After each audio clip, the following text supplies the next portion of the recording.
Fala abençoado, fala abençoada, passando aqui hoje para trazer mais uma palavra ao nosso canal.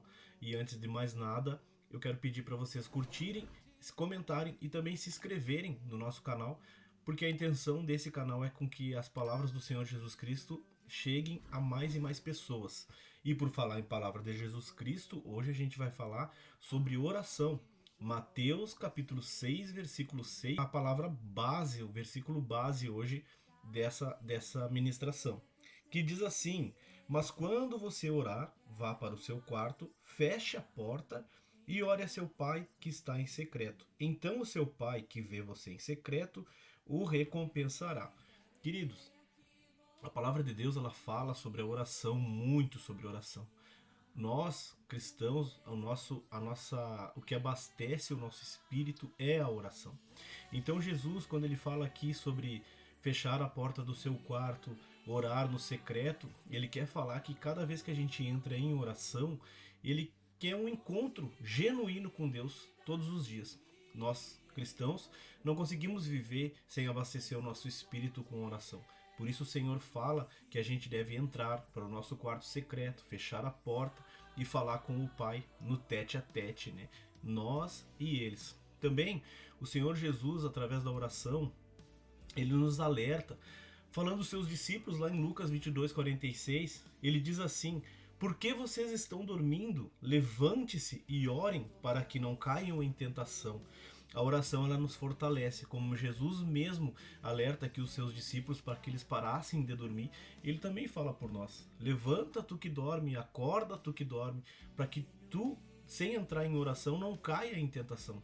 O mundo ele nos tenta com diversas coisas, né? E a gente consegue nos proteger com as armaduras do Espírito, com a nossa oração, protegendo o nosso espírito. Então, queridos, assim como Jesus alerta aqui, não durmam, levante-se, acordem e não para que não caiam em tentação. Também trazendo mais um versículo aqui, lá em Daniel capítulo 6, versículo 10 ao 13, Daniel, ele mesmo sabendo que existia um decreto sobre a vida dele, um decreto que ele acabaria na cova dos leões, ele faz aquilo que ele sempre fazia: orar 3 vezes ao dia. E não desistiu, não abandonou o Senhor Deus. Assim devemos ser nós também. Eu sei que talvez existem decretos sobre a tua vida, decretos que tu não consiga, decretos que tu talvez não tenha capacidade, decretos que talvez as pessoas colocam na tua vida, mas faça igual Daniel. Entre no teu quarto, feche a porta, se ajoelhe e ora 3 vezes ao dia ao nosso Senhor Deus. Também uma outra palavra que me chama a atenção está lá em Tiago, capítulo 5, versículo 16, que diz assim: a oração do justo ela é poderosa e eficaz. Elias orou e não choveu, mas depois ele orou fervorosamente e choveu.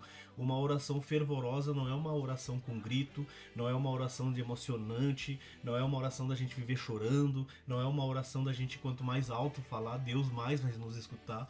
Não, uma oração fervorosa é explorando e explanando a nossa fé naquilo que a gente acredita no Senhor Deus, né? Então, eu quero deixar aqui algumas dicas para vocês no final desse vídeo.